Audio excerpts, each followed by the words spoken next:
কেমন আছো? এসে গেলাম আরেকটা নতুন ভিডিও নিয়ে তোমাদের কাছে। আজকে হলো শ্রাবণ মাসের দ্বিতীয় সোমবার। আমি আর আমার বান্ধবী রায়না দুজন যাচ্ছি উগ্রতারা মন্দিরে শিবের মাথায় জল দিতে। এই দেখুন আমাদের পুজোর থালি। মন্দিরের সামনেই দোকান নিয়ে বসে সবাই, ফুল বেলপাতা এগুলো নিয়ে। তো আমরা আর ঘরের থেকে নিয়ে নেই, কেন কি ঘর অনেক দূর আমাদের, তো যার জন্য আমরা মন্দিরের সামনের থেকেই নিয়ে নিয়েছি। তো চলুন এখন মন্দিরের ভিতর যাই আমরা। এই দেখুন মন্দিরের ভিতরটা, বিশাল বড় এরিয়া নিয়ে এই মন্দিরটা তৈরি করা হয়েছে। এই উগ্রতারা মন্দিরটা গুয়াহাটির উজান বাজারে আছে। এটা কিন্তু একটা পীঠস্থান। এই উগ্রতারা মন্দিরটা প্রসিদ্ধ হলো তার জন্য যে কি এখানে সতীর নাভি পড়েছিল, যার জন্য এটা শক্তিপীঠ হিসাবে প্রসিদ্ধ। এই মন্দির নির্মাণ করা হয়েছে 1725 সনে। তখন আসামে আহোম রাজার রাজত্ব ছিল। এখানে দেবীর একটাই মূর্তি আছে, আর পাশে আছে জলে ভরা একটা কুণ্ড। সেই কুণ্ডটাকেই পুজো করা হয় সব সময়। এই মন্দিরে নবরাত্রি পূজা খুব বড় করে মানানো হয়। এখানে সামনে বিশাল বড় একটা পুকুর আছে, যেটাকে বলে জোর পুকুর।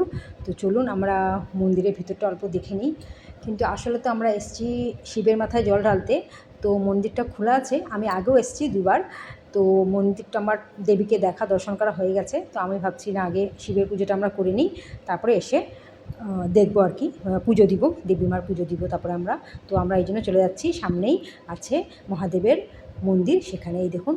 তো আমরা এখানে এসে গেলাম। তো এখন আমরা জল টল নিয়ে রেডি পুজো দেওয়ার জন্য। এখানে পুরোহিতরা এত ভালো, মানে আপনি গেলেই হলো, জাস্ট আপনি কাজ করতে থাকবেন আর ওনারা মন্ত্র পড়তে থাকবে। ওনারাই বলে যে আপনি ফুল দেন, ফুলের মন্ত্র, তারপরে যা দান করা হয় এটার মন্ত্র, সুন্দর। তো আমি আমার বান্ধবী সুন্দর মতো পুজোটা করলাম। তো এখানে প্রদীপ আর ধূপকাঠি বাইরে জ্বালানোর সিস্টেম আছে, কেন কি ভিতরে মন্দিরটা নোংরা হয়ে যাবে এই ধোঁয়াতে। তো আমরা বাইরে জ্বালিয়ে তারপর গিয়ে মহাদেবকে আরতি করলাম, করে আমাদের পুজো এখানে শেষ করলাম। পুজো শেষ হতে না হতেই এমন প্রচণ্ড ঝড় এসে গেল, মানে একদিনে আমরা রৌদ্রও দেখে নিলাম, ঝড়ও দেখে নিলাম, বৃষ্টি সব দেখে নিলাম একদম। তো প্রচণ্ড বৃষ্টি হওয়াতে আমরা আটকে গেলাম। তো ভাবলাম মন্দিরের ভিতরে জায়গা আছে, সেখানে সবাই বসছে, আমরাও বসে একটু রেস্ট নিলাম। এই দেখুন কী ঝড় আসছে। এই মন্দিরের বাইকটা কি ভালো লাগছে দেখতে, দেখুন। আর অবশ্য ভালো হয়েছে, এত প্রচণ্ড গরম হয়েছে, ওয়েদারটা একটু ঠান্ডা হয়ে গেল। কিন্তু সবথেকে খারাপ লাগলো যে আমাদের কিন্তু এই মন্দিরে আগেও আমরা এসেছি।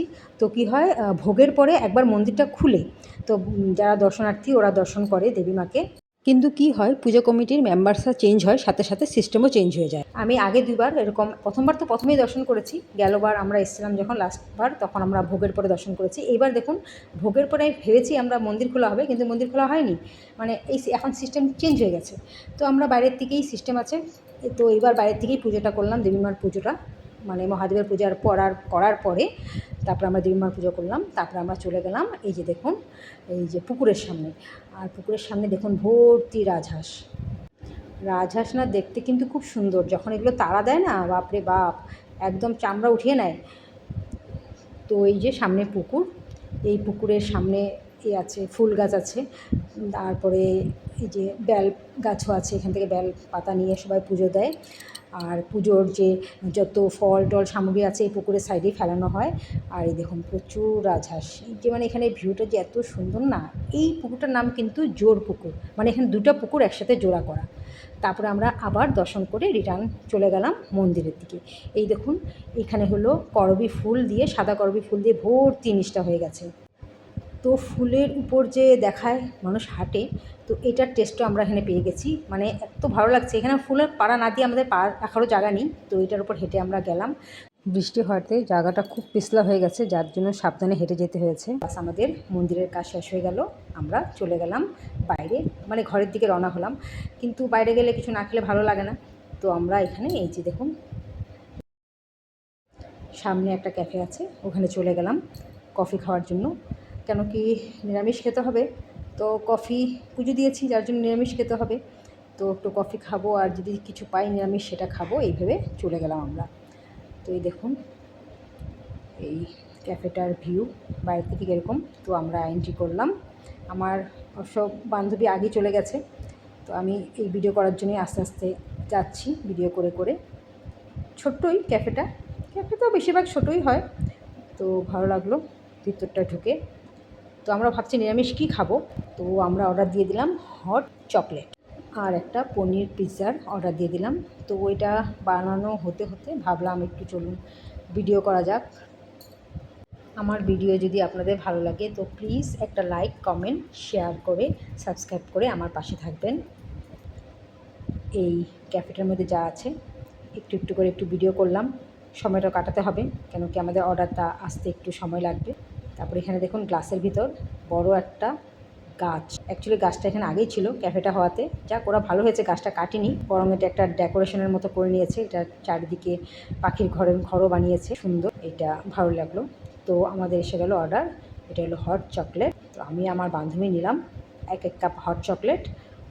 এই হট চকলেটের ডেকোরেশনটা আমার এত কোনো খাস লাগেনি, আমি আগে আরও খেয়েছি, ওখানে ডেকোরেশনটা বেশ সুন্দর করে দেয়, যাক যেখানে যেরকম। তো এই হলো আমাদের পনির পিৎজা, এখানে চিজ ভরে ভরে দেওয়া হয়েছে, চিজ এক্সট্রা চিজ আর এক্সট্রা পনির। এই দেখুন, এটা মানে গরম গরমে খেতে হবে, ঠান্ডা হলে এটা একদম শক্ত হয়ে যাবে। তো আমাদের হয়ে গেল এখন একটা হালকা ফুলকা খাওয়ার। আজকের জন্য আমার ভিডিও এখানে শেষ করলাম, দেখা হবে পরের ভিডিওতে, ততক্ষণের জন্য ওম নমঃ শিবায়।